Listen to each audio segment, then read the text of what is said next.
There's those moments when you feel that you're really lucky to have these people in your life, when those moments happen. But have you ever had to have an uncomfortable conversation to end a friendship? Because that's something that no one talks about. Yeah. And we outgrow friendships. Yeah. Look, nobody is offended by the fact that you will date somebody. And even if they're a wonderful person, they're just not your person.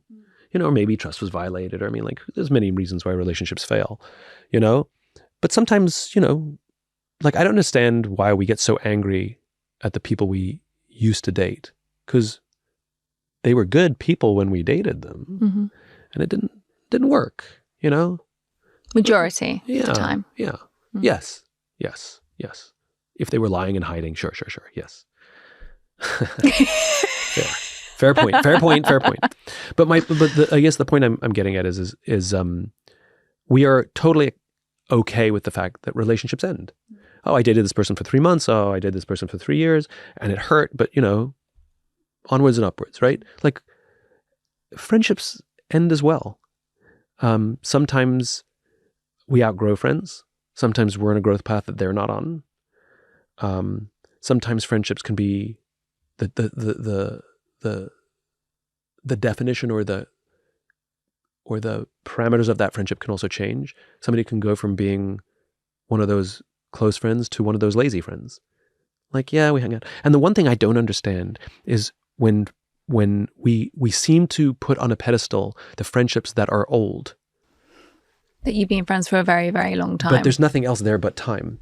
And if time is the only bond, you know, that you don't really rely on the person, you get along with them great. You've been through a lot with them over the years. They've been there for you. You've been there for them. But other than time, you don't really have much in common anymore. Like, it's okay. But have you ever had to break up with a friend? And how have you done that? Have you literally broken up with a friend how you would break up in a relationship? Because obviously with the relationships, there's a clear beginning and there's a very clear end most of the time. In friendships, I don't think there is. And sometimes they can get very murky, or people can feel a burden to think, okay, I've got to keep this friendship going. Yeah. So the conversation... Not clear-cut. Yeah. So sometimes friendships do just peter out. I mean, that does happen. Unlike relationships where you have to kind of end them. Look, you kind of have to.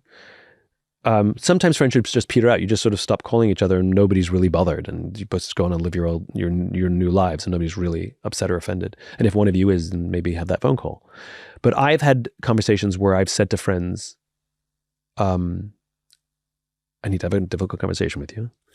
I came to a realization that I invest more energy in this friendship than you do. And I have this fear. Like, if I make the plans, you'll always be there. If I call you, you'll always pick up. If I text you, you'll always text me back.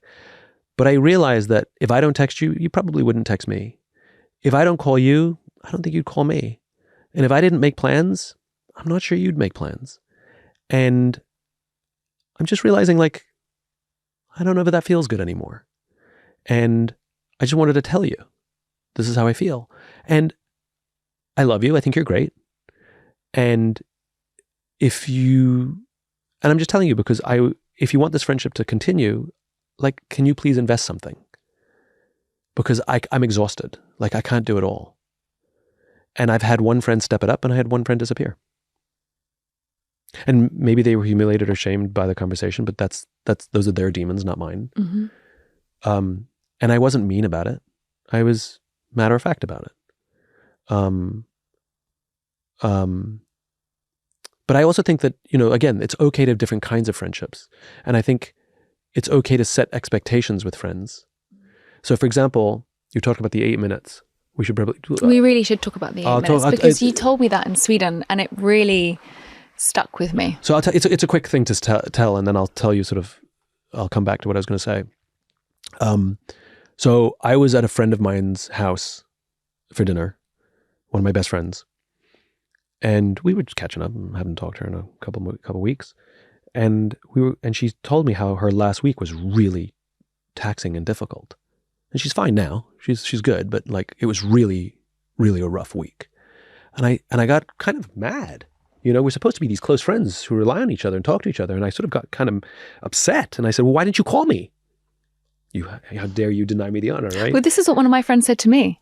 when I was going through what I was going through a couple of months ago, and I didn't call her, and we went for dinner, and she asked me, "How are you?" And I told her, and the anger was like, "How long has this happened? Yeah. When did this happen? By the way, if your friend got me?" angry, that's a good thing. Yeah, that's a good thing, right?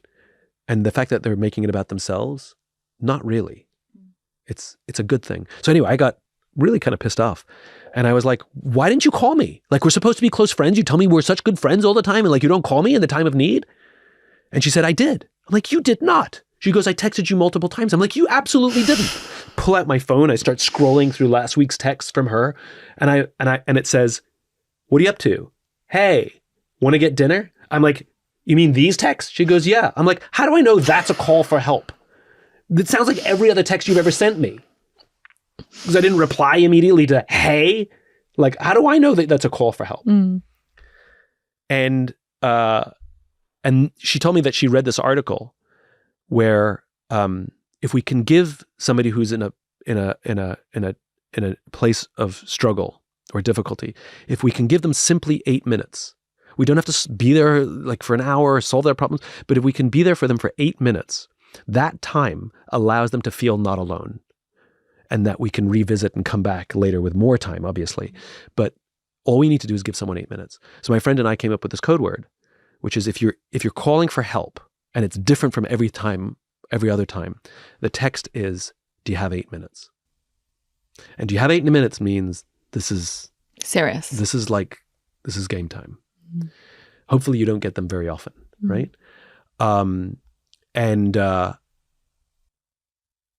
And anyone can step out of a meeting for 8 minutes. And you don't have to be there for the exhaustive download. You have 8 minutes. Yes. I just need to tell you what I'm going through. I hear you. I love you. I love you. I love you. You're not alone. You're not alone. I'll call you. I'll call you later tonight. Okay. I love you. You're not alone. Don't worry. We'll get through this together. Is all it really requires for somebody to be okay, or to hold on. And, so to go back to how friendships change, when I started talking about this 8-minute rule publicly, like I had friends texting me, like, do you have 8 minutes? Like too many friends, right? And some of them I'm like, nah, like I like you. We hang out. You're not an 8-minute friend for me, And I wrote back to one of them, I think I called because I thought it was insensitive to, but I called and said, hey, listen, you're going through something. You should call one of your better friends. I adore you. You're great. We hang out, but we're not here. We don't have that kind of friendship, because it would be emotionally taxing for me to give that amount of energy for someone. I'm not a therapist. It's not my job to be there for everyone in their time of need, and I think that's where some people make the mistake that they feel like they have to martyr themselves. Like that they are the ones that have to be there for everybody. You'll have nothing left for the people you really care about, and you'll definitely have nothing left for yourself. Well, that's the big part, right? And so this is why I think friendships have to have boundaries. Some have none. And some have some, and I think one of the things that we owe it to people, by the way, the weird thing is none of them were upset because they all know, everybody knows this is not the deepest friendship in the world. And just because you asked me for 8 minutes, doesn't mean I have to be there. Yeah, totally. It's not cold. It's realistic. And by the way, you should go and ask somebody who loves you to death and who knows you inside and out and will give up their night to come and sit in bed with you and be depressed with you and get in the mud with you. They're the people, right? Don't deny them the honor of being your friend. Why would you call me? There's no honor in this for me. It's literally feels like charity. Like go talk or therapy. Yeah. So go like, and I don't know what, but maybe there's embarrassment. I don't know what it is, but or maybe they don't have friends. I know that sounds really left bar there, but I actually think some people might struggle to think, well, do I have enough friends on my hand to call? And Who are they? And I think then I've had this conversation with people, And by the way, I've been there. And, start with one. Start with somebody who, kind of makes you feel good, kind of makes you feel alive. When you leave them, you're in a good mood. Like, good friends make you feel good when you leave them. Good friends leave you feeling inspired. They leave you feeling confident. They leave you feel like when I hang out with my close friends, like, I don't care what we're talking about. It could be easy. It could be difficult. It could be funny. It could be sad. I literally, the conversation matters zero. It could be personal. It could be impersonal. It could be emotional. It could be factual. It doesn't matter. When I leave, like, I'm on a high. I feel better about myself. I feel like you feel you. I feel me, and I want to feel like that as much as possible. And so,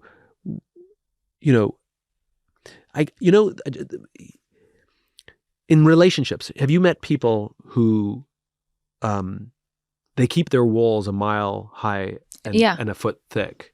Absolutely. And the reason they do is they say, well, I don't want to get hurt. It's most English people. Yeah, probably. The rationale is I don't want to get hurt. Yeah. And the uncomfortable truth is, if you're not willing to get hurt, if you're not open to being hurt, you will never know what it feels you will like. never know, you will never be loved, and you will never fall in love. And that's part of the risk. And is it better to never be hurt and never fall in love? Or is it better to have loved and lost? Or to put yourself out there only to be slightly embarrassed or humiliated? And the good news is wounds heal.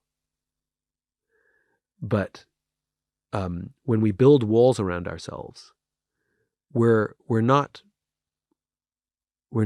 creating prisons.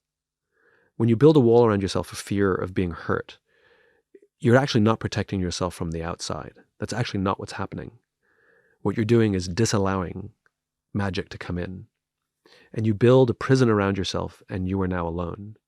And loneliness is the single most dangerous thing that can happen to a social animal like a human being. Mm-hmm. Solitary confinement is considered a form of torture. And it's selfish because you deny other people the honor of being your friend. And so there is some accountability. If you have no friends, which may be true, my question would be, are you a friend to anyone? And here's how you solve that problem. Because it's too difficult, especially if you're unpracticed in being a friend, right? Because it does take practice. It's work. Service is always the answer. So Alcoholics Anonymous has a 12-step program, and they know from years and years and years, decades of doing this, that most of us have heard of the first step, admitting you have a problem. Maybe it's me. And the Alcoholics Anonymous knows, or any 12-step program knows, that if you master 11 steps, but not the 12th, you're probably going to succumb to the disease. But if you master the 12th step, you're more likely to beat the disease. The 12th step is to help another alcoholic. Service. And so if you're struggling with something, don't try and fix it. Help somebody who's struggling with the same thing. So if you're struggling to make friends, help someone else make a friend. It is the most rewarding thing in the world.